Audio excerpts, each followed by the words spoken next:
कहानी की शुरुआत में हमें एक जगह को दिखाया जाता है। इस जगह का नाम हेवनली पैलेस होता है और इस जगह पर सारे डिसाइपल्स लड़कियां होती हैं। सिर्फ एक एमसी ही अकेला लड़का होता है। तभी हमें हमारे मेन कैरेक्टर को दिखाया जाता है जो कि हेवनली पैलेस के किसी कोने में खड़ा होता है और सोच रहा होता है कि उसके पास कोई भी ब्लड एनर्जी नहीं है, जिसकी वजह से वह कल्टिवेट नहीं कर सकता। वह बहुत प्रैक्टिस करता है कल्टिवेट करने की, पर इस बार भी कुछ नहीं होता।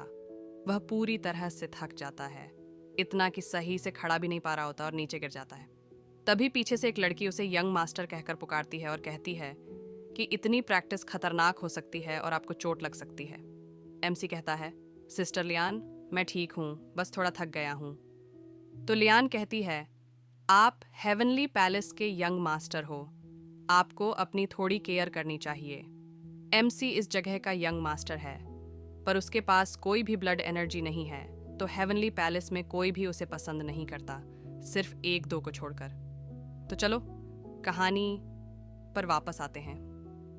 तो लियान उसे ले जा रही होती है और कहती है, प्लेस मास्टर ने मुझे आपकी देखभाल करने को कहा था। अगर वह आपको ऐसे देखेंगी तो परेशान हो जाएंगी। एमसी लियान से कहता है, बिना ब्लड एनर्जी के अगर मैं प्रैक्टिस करता हूं तो मैं मर जाऊंगा, पर मैं फिर भी हार नहीं मानूंगा। चलो, प्लेस मास्टर हमारी वेट कर रहे हैं, ग्रेट हॉल में चलते हैं। वे ग्रेट हॉल में आ जाते हैं। एमसी को देखकर सभी उसके बारे में बुरी बुरी बातें करने लग जाते हैं। इस जैसे कचरे को जो कल्टीवेट भी नहीं कर सकता हमारे सेक्ट में क्यों रखा है? सिर्फ उसकी आंट के कारण ही है, नहीं तो इसे कब का निकाल दिया होता। एमसी ये सब सुन रहा होता है पर कुछ नहीं बोलता और आगे चलता रहता है और सोच रहा होता है, ये सारे लोग मुझसे नफरत करते हैं, सिर्फ इसलिए नहीं कि मैं बहुत कमज़ोर हूँ और मैंने मार्शल आर्ट प्रैक्टिस की तो मैं मर जाऊंगा, बल्कि क्योंकि मैं पिछले प्लेस मास्टर का बेटा हूँ। हेवनली प्लेस में एक रूल है कि कोई भी प्लेस मास्टर ना शादी नहीं कर सकता और ना ही बच्चे पैदा कर सकता है। पर एमसी की माँ ने ये रूल तोड़ दिया था। एमसी के जन्म होने के बाद उसकी माँ उसे उसकी आंट को थमाकर छोड़कर भाग गई थी और आज तक उनका कोई पता नहीं चला।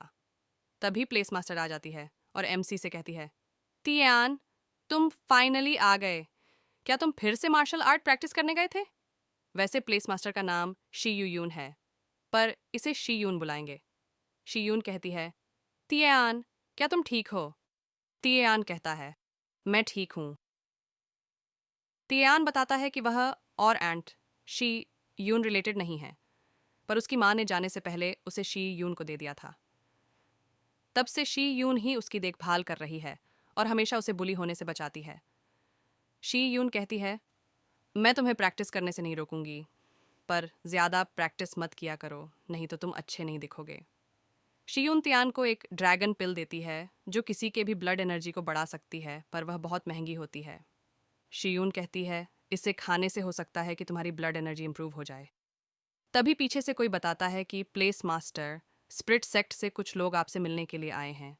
त्यान बताता है कि कॉन्टिनेंट में सेक्ट को 5 क्लासेस में बांटा गया है और स्प्रिट सेक्ट इनसे एक रैंक ऊपर का सेक्ट है।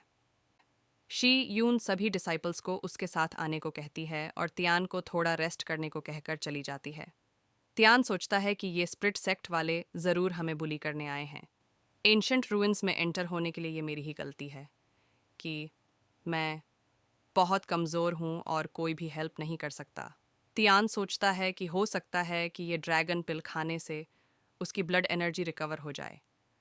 तियान ये सोच ही रहा होता है कि तभी स्प्रिट सेक्ट का एक डिसाइपल फांग चेन आता है और तियान से कहता है, तुम तो वैसे भी कमज़ोर हो, तो इस पिल का तुम पर क्या ही असर होगा, इसलिए ये पिल तुम हमें दे दो।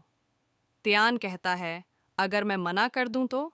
फांग कहता है, तुम्हें क्या लगता है प्लेस मास्टर की वजह से तुम बच जाओगे?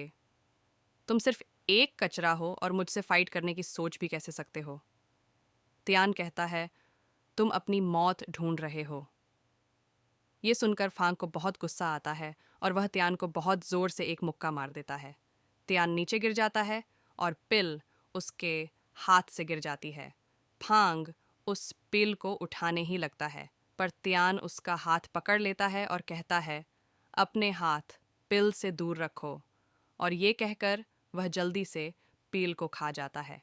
ये देखकर फांग को बहुत गुस्सा आता है और वह कहता है, तुम्हारी हिम्मत कैसे हुई पिल को खाने की? अब मैं तुम्हें मार दूंगा। ये कहकर वह त्यान को मारने के लिए आगे बढ़ता है। त्यान कहता है, मैं मर भी जाता पर वो पिल तुम्हें नहीं देता। तभी अचानक से त्यान के सामने सिस्टम आ जाता है जो उसे बताता है कि उसने क्रेजी लेवलिंग सिस्टम को एक्टिवेट कर लिया है। त्यान अपने चारों तरफ देखता है कि टाइम रुक चुका है। तभी सिस्टम उसे बताता है कि उसे एक्सपीरियंस पॉइंट मिले हैं, जिससे त्यान का लेवल बढ़ने लगता है। और अचानक से त्यान को अपने अंदर एक स्ट्रॉन्ग पावर महसूस होने लगती है और वह फांग को एक मुक्का मारता है, जिससे फांग दूर जाकर गिरता है। सभी लोग त्यान की इस पावर को देखकर हैरान हो जाते हैं और त्यान खुद भी शॉक हो जाता है और सोचता है कि क्या यही सिस्टम है? और हमें उसके चेहरे पर एक स्माइल को दिखाया जाता है।